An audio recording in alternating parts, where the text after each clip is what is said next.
자, 이번 시찰단은 시료 채취도 없었고, 그리고 명단 공개도 없었고, 그리고 언론 취재도 없었던 산무 시찰단입니다. 산무 관람단이었습니다.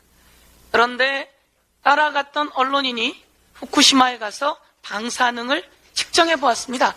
방사능을 측정했더니 일본 수도의 방사능이 0.1이라고 하는 기준치라면 이쪽 기준치는 낮은 곳이 2.5에서 5까지 가더라는 겁니다.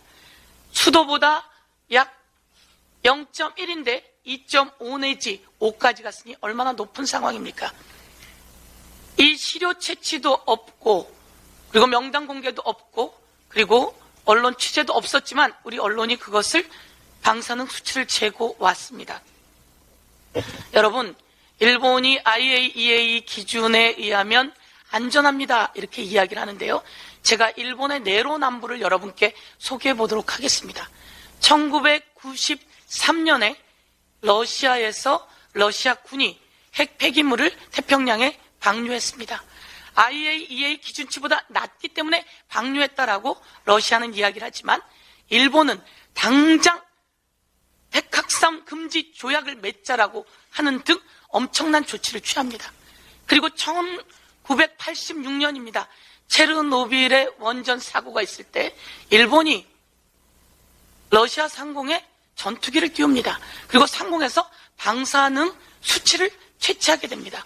그리고 러시아뿐만 아니라 프랑스, 스페인 등 서유럽에 관련해서 총 12개 관련한 식품 수입 규제를 조치를 취하게 됩니다. 이렇게 저 멀리서 일어난 일에 대해서도 일본이 그런 채취를 하게 된 거죠. 그리고 그런 금지를 하게 된 거죠. 그리고 방사능 스시를 먹을 수 없다라고 시위들을 합니다. 그러면서 우리 대한민국에는 방사능 생선회를 먹으라고 이렇게 강요하면 되겠습니까? 일본의 내로남불도 극치인데 이 내로남불에 덩실덩실 따라 춤을 추고 있는 윤석열 정부, 친일 맞지 않습니까?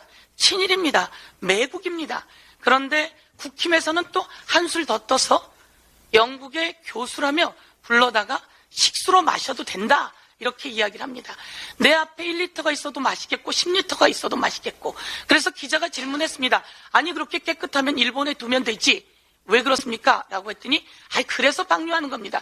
이런 엉뚱한, 아니 그렇게 깨끗하면 왜 방류를 합니까? 라고 했더니 그렇게 깨끗하니까 방류를 하는 겁니다. 이렇게 얘기를 하는데요, 있을 수 없는 일이고, 여기에 친일 매국에 같이 덩달아 춤을 추고 있는 이 국힘에 대해서도 경고한다 이렇게 말씀드리겠습니다.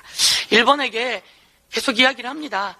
출구 전략을 마련해 줘야 된다. 그 출구 전략이요, 이 깨끗하다고 하는 그 오염수 일본에다가 호수 파서 거기에 저장해두고 계속 처리하면 된다 이렇게 말씀드리겠습니다. 한 말씀만 더 드리겠습니다. 중요한 건 경제입니다. 경제가 최악입니다. 최악이라서 제가 통계 자료를 좀 가지고 왔습니다. 좀 들어봐 주시겠습니까? 세수가 펑크가 냈는데요, 세수 펑크가 자그마치 24조 원입니다. 벌써 5월에 24조 원이면 연말까지 얼마나 펑크가 날지 걱정이 태산입니다. 세수 중에 가장 크게 펑크가 난 게 소득세입니다. 국민이 소득이 별로 없다는 겁니다. 주로 여기는 양도소득세도 많이 포함되는데요, 소득세가 약 7조 펑크가 났습니다. 그리고 법인세입니다. 법인세는 아직 법인세 인하 관련한 게 적용이 되지도 않은 상태임에도 불구하고요, 기업이 잘 안 되는 겁니다. 법인세 펑크가 또 약 7조 원 났습니다. 그리고 제일 중요한 건 부가가치세입니다. 동네 가보면 장사가 안 됩니다. 사업이 안 됩니다. 수익을 부가가치세로 내야 되는데요, 이 부가가치세가 약 6조 원 펑크가 났습니다. 이 펑크를 다 했더니 24조 원 펑크입니다. 국민이 얼마나 힘들면 세금이 나오지 않는다는 겁니다. 그런데도 불구하고 윤석열 정부는 장밋빛 전망을 해댔습니다. 여기서 하나만 더 말씀드리면 뒤에 이야기입니다. 윤석열 정부가 이렇게 얘기합니다. 우리만 그런 게 아니고요, 우크라이나 전쟁 때문에 세계가 다 그래요. 어디서 이런 거짓말을 하는 겁니까? 자, 보겠습니다. OECD가 세계 전망치를 내놨습니다. OECD 성장 전망치에 의하면 세계는 약 2.6% 성장해서 0.4% 상향 조정해서 2.6% 성장입니다. OECD 국가 중에서 G20도 0.4% 상향 조정해서 2.6%입니다. 여기다가 말입니다. 미국은요, 상향 조정을 1%나 더해서 1.5% 성장 전망입니다. 그런데 유일하게 하향 조정한 곳이 대한민국입니다. 0.2% 하향 조정해서 1.5% 성장 전망치를 OECD가 내놨는데요. 여기서 더 심각한 건 대한민국의 증권, 경제 전문가들이 0%대 성장 전망치를 내놓고 있다는 겁니다. 바보야, 문제는 경제야. 윤석열 대통령, 대한민국 경제를 망치면 국민이 당신을 망가뜨리게 될 거다 경고하겠습니다.